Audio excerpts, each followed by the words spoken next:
In this video, I want to talk about how to tune out the noise in this market. Now we have a lot of information, we are living in a digital world, and you may have seen this. If you go to YouTube, if you go to Twitter, a lot of people talk about politics, you have a lot of noise, you don't know what metrics are important, what metrics are not important. You have quotes from everybody in the political arena, you have quotes from the treasury, from the Fed, from everybody, and you don't really know what is important, what you should focus on. In this video, I want to talk about this, and I want to react to this great video from The Compound where they talk about this topic. This is their first topic, and I think it's amazing. So I will just play this video and comment on it. Okay, very well. Normally, you should be able to hear. Remember in like circa 2010 to 2013 Wait a second. when we were coming out. Do you remember in like circa 2010 to 2013 when we were coming out of the great financial crisis, and every time the economic data had like a momentary blip, it was like, here we go again. And then you had the European financial crisis, and it's early Twitter days, but really it was blogs. There were no podcasts. It was really like Twitter and blogs, and people would use Twitter to share the link to their blog. That was the financial media ecosystem. A lot of financial bloggers got discovered by Bloomberg and CNBC and the Wall Street Journal because of all the blogging and all of the tweeting. But so it was a great era for financial content, but one of the downsides was there was a ton of noise. And a lot of the best bloggers like Tadas Visconta and Eddie Elfenbein and Patrick O'Shaughnessy when he was still writing, like a lot of the top bloggers, myself included, I think, we would do these posts about like how to tune out the noise or why it's so important to tune out the noise. And it was just a lot of stuff about noise because there was a lot of noise. Do you feel like this period right now is very similar to that 2010 to 2013 mini era? I sort of do. I see what you're going for, but I think it's like 1,000 times noisier. Oh no, yeah, no, I agree. But like it's similar though, just in terms of the noise being so dominant. I do think it's noisier now. I think the data is noisier, which is actually makes it even tougher. And I think the economic stuff and the market stuff is 100% wrapped up in the political stuff, and they can't be disentangled. And that This is not the first time it happens. If you feel like this, you are not the only one. Everybody sees it the same way. And it's not the first time it happens where everybody is talking about politics, tariffs, or any geopolitical situations. It happened just after the great financial crisis. It happened in 2018. It happened in 2020 when the world was shut down and everybody was talking about health issues and how the world will completely change. It was a lot of noise at the time. Same thing to 2022 with interest rates that went up a lot. We had the Fed and everybody was mentioning what Jerome Powell from the Fed was saying, reading between the lines. You had a lot of noise. And this is the life of the market. If you happen to be overwhelmed by all this information, all this noise, don't worry, it's temporary.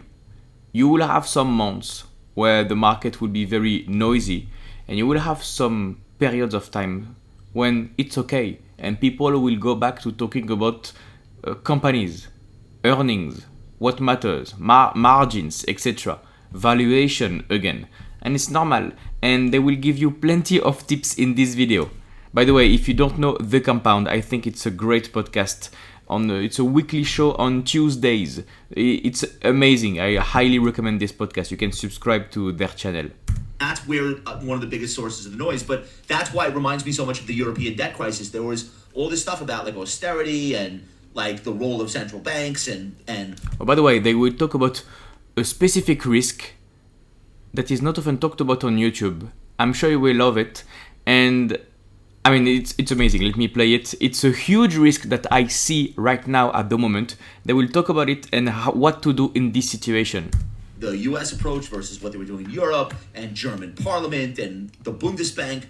That's what makes this feel similar to then? It's macro noise, which is completely Macro different noise. than DeepSeek noise or earnings recession noise or anything company related. So in that respect, I feel like we didn't really have that. I guess we did with the trade war, I guess, in 2018. But COVID wasn't a macro noise. 2015 Brexit was a little macro noise, but it was across the pond. So I think we haven't really had a global macro noise event since the double dip 2011 era that you're talking about. I also think one thing that's different in a bad way is now everybody is on social media. Like, it was still nascent back in the day. Now everybody's there. Yeah. Michael Antonelli had a great take. He said, hearing everyone's thoughts 24/7 is the worst thing to happen to society since the mosquito. Oh, I think it's toxic. Do you remember Tom? Super nice guy. He did like the research puzzle blog. Oh, Rocky.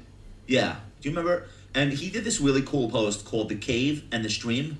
I might be missing. It might be the cave and the river, but the concept was like sometimes it's best to stay in the cave and not be around the other animals, and then sometimes you go down to the river, like the watering hole, and as you're drinking, you hear from all the other animals that have gathered at the river to drink also, and you kind of need to balance those two things. You can't be totally cut off like a hermit and not understand what people are talking about. You also can't stand at the stream all day and listen to the chatter of 1,000 different animals. And one of the things that makes it so noisy, especially Twitter, is like everybody has their own approach to investing. Everybody has different time frames. Pros mixed with retail, mixed with day traders, mixed with hedge funds. This is key. This is key. If you go to Twitter right now, you have plenty of people. You even have great investors like Bill Ackman that are retweeting something that a retail investor out of his garage is saying. This is amazing. You have CEOs that are mixing with normal people with a regular job. This is the first time it happens. I mean, 10 years ago, it wasn't like this. You didn't have such a diversified crowd on social media. And because you have a lot more people right now on social media, you have a lot more people with different time horizons, different ages. Some people are 18 years old, some people are 80 years old, some people manage a big fortune, some people are broke, and they all share their opinion. So you have much more noise in the market right now. Professionals, retails, different risk appetite. Somebody can be invested in cryptocurrencies while somebody is invested in Coca-Cola. You have different views and everybody is tweeting more. Everybody is sharing their opinions in a bigger way. That creates a lot of noise. By the way, if you're looking for a complete framework to analyze stocks and build a strong portfolio, I have a coaching program. More on that at the end of the video. Mixed with politicians who are market curious and they want to be in the conversation. And I think that like it's if you're just like stumbling upon this, it's like, oh my God, 500 people in my timeline with 500 different opinions. What the hell do I make of this? And sometimes the answer is go back to the cave. This isn't for you, bro. Like this is not going to help you. Whatever information you're gleaning from other people here, it's just going to confuse you and make it worse. Back to the cave. Especially if you are looking for something to like calm your nerves or some direction or a North Star, you're not going to find it on social media. It's the exact opposite. If you were nervous and you're looking for like people to calm you down, it has the opposite effect. It is so scary out there. Yeah, they make a great point. And I like this comparison between the cave and the river.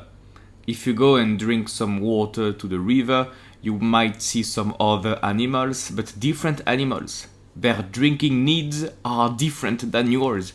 If you are a small animal, you will drink less than a big one, than the big elephant. Yeah, and this is the same reason happening to stocks and social media. Another advice that you can have is to only follow people on Twitter or YouTube that have the same investment strategy that you have. You don't mix with short-term traders. By the way, I'm making this channel only for people that invest seriously about the stock market. If you are a short-term trader, please unsubscribe from this channel. The goal is to educate how to invest in stocks properly for the long term. And this is the same thing that I'm doing with my audience, filtering out traders to only keep long-term investors. This is the only thing that you have to do on Twitter or YouTube. If you want long-term investing advice, don't follow a short-term trader that will change his mind every week. This is just stressful. You're adding stress to your life, which obviously you don't need. You don't have the time, you don't have the energy to focus on too many things. Same thing for politicians. I mean, I won't name names, but there are some people on Twitter that are changing their minds every month. Politicians or even investors, and because they talk too much, it backfires to their strategy and they lose all credibility because they change their minds too often. So this is detrimental to their reputation to tweet so much. But that's part of the game. You get eaten by a Twitter and that gets to you. That's normal. And they will give plenty of other advice in the following minutes. Michael, how do you tune out the noise? I don't. I consume all of it. You don't. Do you remember the thing I did about consuming all of the noise and becoming immune to it as a result? Remember that? Not really? I remember a lot of your blog posts, not this one. So I did this thing. People like, wait, hold on. You're saying tune out the noise and you're on fucking TV 5 days a week. Because back then I was. Like what? How Yeah, I mean, this is, if in case you don't know him, that's Josh Brown. You can put Josh Brown CNBC to YouTube. You will have some videos. Fundamental investor, great views on stock picking. And this is some great videos to watch. And he goes to TV. So some people say, how do you tune out the noise if you are part of the noise? So that's very specific, but after this, he will give you some tips. do those two things jibe? You're in some of the noisiest television segments. Yeah, you are the noise. I am the noise. This is how I explained it. The best way I could explain it. And I might have done this on the show before. I might not have. There's this great scene in the Avengers. Like, throughout the first Avengers movie, one of the gags is that Robert Downey Jr. as Iron Man is trying to wind up, who plays the Hulk? I do remember that. Ruffalo? I do remember Yeah. Mark Ruffalo, yeah. He's trying to wind up Mark Ruffalo the whole movie, like trying to get him mad, so like he hulks out, and he can't piss him off sufficiently to get him to hulk out. And he's like, "What's your secret? Like, how are you containing the rage?" And at the end of the movie, there's a moment. Ruffalo looks at him and he says, "You want to know my secret? I'm always angry. Like I'm always mad. So nothing you do is really gonna be the thing that gets me to hulk out, right?" That's your point. My point is I swim in this stuff 24 hours a day, 7 days a week. I read everything. I listen to everyone's takes. I read all the research. I'm in the TV segment. I'm on the podcasts, my own and other people's. I'm so immune to all the noise that it just doesn't make me want to do anything, I think. Doesn't affect me, doesn't sway me, I think. And it's 15 years of this. It's not... Yeah, I don't know. I agree. The more you are in the arena, the longer you invest, the more immune you will be to all this noise. And this is exactly what Warren Buffett preaches, right? He has been investing in the stock market for decades. He has seen everything, bull markets, bear markets. At some point, you just don't care. You know stocks will go down someday. You know stocks will go up most of the time. And you invest accordingly in great companies. That's it. No need to worry about the short-term noise. That's it. Imagine you are 90 years old right now. You've been investing for 70 years. You don't really care if something happens next week or next year. I mean, if you have done a due diligence on great companies and you invest at a fair price, at a cheap price, you believe in the long term, you don't care about the noise. This is the kind of philosophy that I love. And it allows me to sleep very well at night. So I highly recommend you do it. I believe you. I mean, I know what you're saying, but like, When was the last time you saw me be like, I just heard somebody say something and now this is my whole belief system? I don't think it works like that, but it's like a cacophony. Like you take everything in and you absorb it and you interpret it. I think that for practical... Oh, yeah. I agree. Yeah, practical advice for people that are like, you know what? Yeah, how do I tune out noise? It's just dumb as to get tune out noise. You fucking kidding me? This is the noisiest world ever. But one thing that you can do, like really and truly, if you Teach yourself not to react to the noise, maybe is the better... Well, that's tough too. If you follow somebody and you saw them tweet something and you almost impulsively acted on one of their tweets and then you didn't, unfollow that person or mute them. Like remove them from your existence. Oh, because they're too powerful yeah. over your psyche. Yeah, because there are people that are really smart and that put out opinions and you see their track record and you think like they were so right last time and they said something and you almost acted on it, just unfollow them. Oh, I have those people. Ray Dalio is that for me. I don't read his stuff. He fucking scares the shit out of me. I just don't read it anymore. I think he's amazing. I think he's a brilliant guy. I saw him on Squawk Box. I turned it off. I said, I don't want to hear this. It's not going to be constructive. How many for times me, for what I did. I'm the opposite. He's been saying 1937 for so long. Like him, I do. I know, but he he has a little bit of a power over me because he's a very effective. He's not even like a market. He's not even like a market commentator anymore. He's more like a historian almost. He's brilliant, and I am susceptible to people that I think are really smart, and there aren't that many. So I don't listen to him anymore because it's not gonna help me do what my job is. You know what's really instructive to me? Do you have one of those people? I do have a few of them. I'm not gonna name them, but am I one of them? No. In 2012, we were at Barry's Big Picture Conference, and there was some guy on stage. You know who I'm talking about. Don't say his name. He is so fucking smart, and he waxed poetically with a European accent and scared the bejesus out of me. 2012. So I think that if you go through that enough times and you listen to enough people be completely dead ass wrong, you get a little bit not immune but resistant. Yeah. That was that era. That was like 2011 or 2012, and he was doing this thing about how the Roman Empire crumbled, and it started with the breakdown of trust. Yeah. Like the emperors started to mix other metallic alloys into the coins, so they weren't really gold. And then once nobody trusted the currency, it wasn't long before people started ripping up contracts. And listening to that, getting taken in by that. When it's already a moment of heightened volatility and you're already nervous, and that just puts you over the edge. Like, holy shit, this is the end of the empire. What about the political? So here's what's weird. Like, you're watching like CNN or Fox News or MSNBC or whatever your drug of choice is at 8:00 at night, and they have like Dan Ives on. So I can't escape market commentary now. It's on the political shows. Bill Maher is doing tariff shtick. I watch Bill Maher. He opened his monologue with tariffs. I've never heard him open a monologue with market commentary in my life. They got that guy from the New York Stock Exchange that everyone takes photos of, the Einstein guy. What the hell is he doing on CNN? What does he have to say? So that's what... Two things, and I will give you something specific, another tip. That's pretty true what they say if somebody has too much power on you. If you believe somebody is a genius and you have a lot of respect towards somebody, and this person is a doomsayer, has been forecasting a lot of crashes in the past that never occurred, maybe it's a good time to unfollow them. Watch them from a distance, but be careful. You have to protect yourself against this big risk. I mean, they mentioned Ray Dalio, that's a great example. If you look at on the internet, or you can ask ChatGPT, how many crashes did Ray Dalio forecast? And how many of them occurred in real life? You will see that every year he's bearish.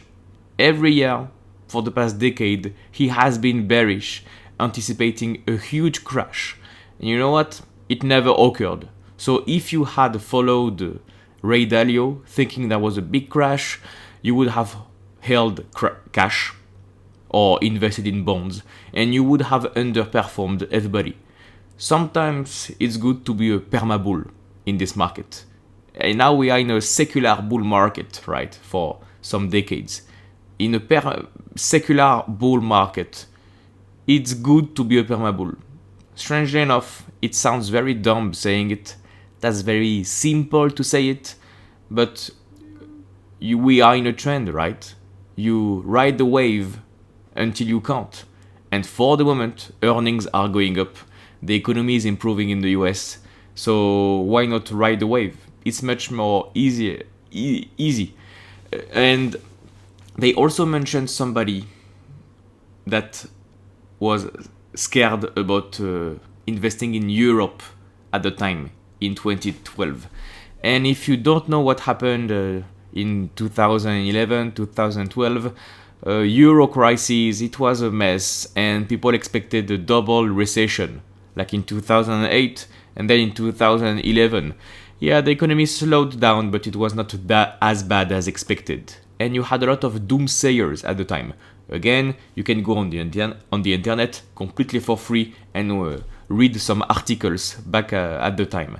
It was really scary to invest in Europe. Guess what? It was a magnificent moment to invest in stocks. You could invest in Europe, you could invest in the US. You had Microsoft with a PE ratio of 10 at the time. You had plenty of good names in the US with a PE ratio of 10, 12. And these businesses were very profitable, high margins, recurring business models. They had a competitive advantage, very profitable and growing fast. Available at a PE ratio of 12, at 15. Yeah, sounds like a good deal to me. And I suspect you think the same. And at the time you had doomsayers, like always. And if somebody is too powerful for you, and you think you are feeling emotional about what this person says, maybe it's a good time to unfollow this person. Because, as we say, bears sound smart, bulls make money. If you've been a perma bull for the past 50 years, you would have made a lot of money. And if you had been a perma bear, always bearish, always pessimistic for the past 50 years, you would have had a miserable life. And I don't think you want a miserable life. So be careful about who you listen to. Be careful if these guys are beating the market. Be careful about what they sell. If you look at Ray Dalio, he manages a big fund, Bridgewater fund, all-weather portfolio. Their goal is not to outperform the market. This is pretty important what I'm about to say. The goal of Ray Dalio is not to outperform the index. The goal of Ray Dalio is to survive. The portfolio is called all-weather. So he will underperform in a bull market like we are right now. But in case we have a crash, they will be okay. That's it. If that's your goal, that's fine. But if you watch this channel and you watch this video right now, I believe your goal is to make a fortune out of stocks. You want to outperform the market. You want to build generational wealth. So you want maybe to be a little bit more risk on. I suppose I see the stats. You are not 80 years old. You are around 40 years old on average watching this channel. So you have time. You have time to take a little bit more risk. This is not the same philosophy. So don't compare yourself to Ray Dalio. So he comes to TV. He has also something to sell. His book or his teachings or his masterclass. But he's a writer, historian, great brain. I love Ray Dalio. But in terms of stock picking, he has been a doomsayer for so many years you can't really trust what he says at some point. You can say yes, that's a good risk, but low probability it occurs, right? If somebody mentions a 80% crash by 2026, most of the time it doesn't occur. Every year, if you follow the doomsayers, they all predict a 80% crash in the S&P 500, and they've been saying the same thing for the past 10 years. And so don't be careful who you listen to. That's the key advice here. And something else, and then I will continue the video. Another quick tip is, if you remember from this video from the compound, they mentioned the Einstein guy from Wall Street. The Wall Street Room. This is a guy that is often pictured. You have his photos on many articles. He has this Einstein haircut very well, and he's making faces. There is somebody on YouTube that is called Adam Khoo. He's from Singapore. Khoo. Great YouTuber, great content. I watch almost all his videos, and he created an indicator based on the Einstein guy. Every time you have his face on an article, it's because the market is down and he's acting scared. The Einstein guy is making a face in front of the camera. Every time you have this indicator, that's a buy indicator because that's a panic indicator. And Adam Khoo created this indicator called the scary face indicator. Every time you have articles on the internet about stocks going down and you have a picture of somebody with a shocked face, scared face, most of the time you buy. That's a bottom signal. And the signal is even more intense when you have the Einstein guy. Here we go. That's a quick tip for today. You will go to sleep a little bit wiser. Let me continue. That's part of the problem now. So now you have people who don't normally pay attention. Oh, by the way, the Einstein stuff, the signal stuff about faces, it's been correct for many years. It's not a one-time thing. Adam Khoo has been saying this for years and years, and it has worked. Every time that's a lot of panic, a lot of bad faces, you have a strong track record for this signal. It works. Into markets. and they're getting the market noise in the places that they normally just get regular news. And think about this: if you are, it's hard enough to fight your own emotions in a bear market. Now you have to contend with everybody else telling you that the S&P is going to 3,700. Yeah.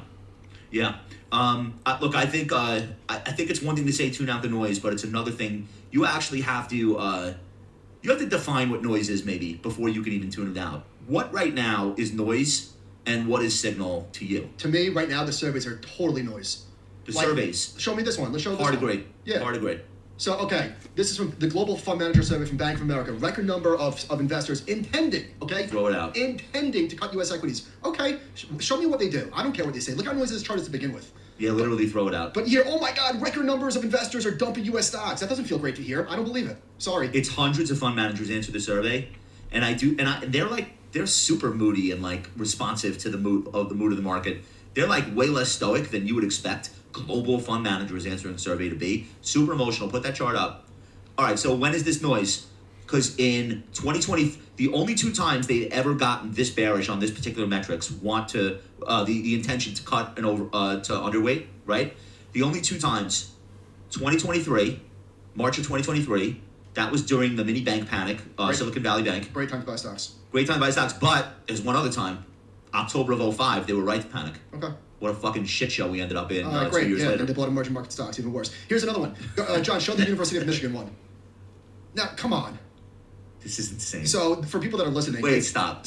What is this? It's the percent of respondents making negative comments. Now, listen, I'm just as... Where?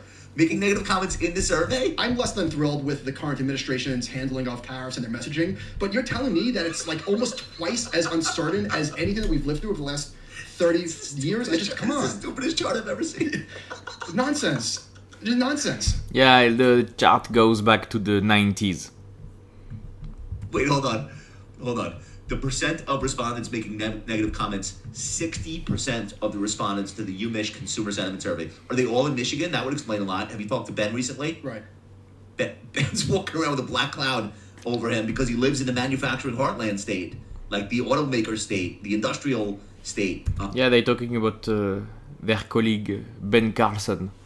I've never heard him this despondent.